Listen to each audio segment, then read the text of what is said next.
समय की बात है। एक गांव में 4 पंडित रहते थे। चारों बचपन से ही दोस्त थे। किताबें पढ़ के उन्होंने खूब ज्ञान प्राप्त भी कर लिया था। मगर उन चारों में एक पंडित था जिसे कभी भी किताबों का शौक ना था। भाइयों, मुझे लगता है हमें अपने इस ज्ञान का सही उपयोग करना चाहिए। हमें शहर जाना चाहिए जिससे हम पैसा कमा सकें। हाँ, ये बहुत अच्छा सुझाव है, पर हमें हमारे साथ विट्ठल को लेकर नहीं जाना चाहिए। अगर वो हमारे साथ आया तो हमें कोई लाभ नहीं होगा। हाँ, एकदम सही बात बोले हो। अरे, तुम ऐसे कैसे सोच सकते हो? हम शुरू से ही साथ में रहे हैं।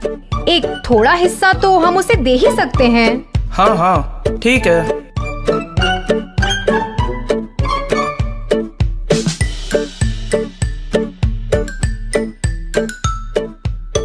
चारों पंडित शहर की ओर चल पड़े। चारों चल ही रहे थे कि एक मक्खी दूसरे पंडित के आसपास मंडरा रही थी। पंडित उससे बहुत तंग हो रहा था। हटाने पर भी वो कहीं नहीं गई। उसे मारने के लिए पंडित मक्खी के पीछे भागा। अरे, तुम उसके पीछे क्यों भाग रहे हो? हम वैसे भी इतना बोझ उठाकर चल ही रहे हैं। क्यों ना मैं इस मक्खी को एक गधे में बदल दूं?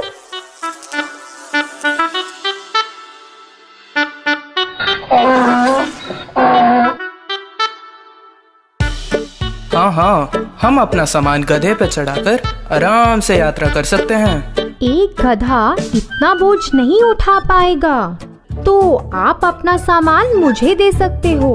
अगर तुम इतना बोझ उठाओगे तो सब लोग हमारे बारे में क्या सोचेंगे? नहीं, ये सही बात नहीं है। तुम्हें हमारे साथ लाने का हमारा सुझाव था, तो जैसा हम बोलेंगे तुम्हें मानना पड़ेगा। इस गधे को मैं एक बलवान जानवर में तब्दील कर दूंगा, एक बाघ में। क्या एक बाघ में तब्दील करोगे? नहीं, ये सही नहीं है। एक बाघ तो हमारे लिए एक बहुत बड़ी मुसीबत बन जाएगा।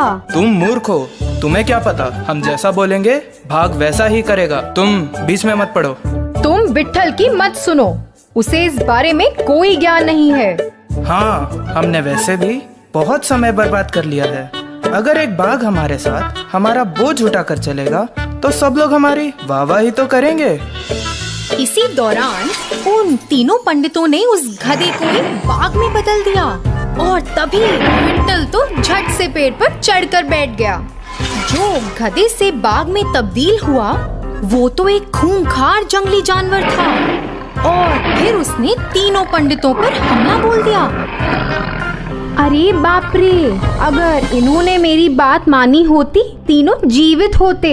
तो बच्चों, बिना बुद्धि के हमारी विद्या व्यर्थ है।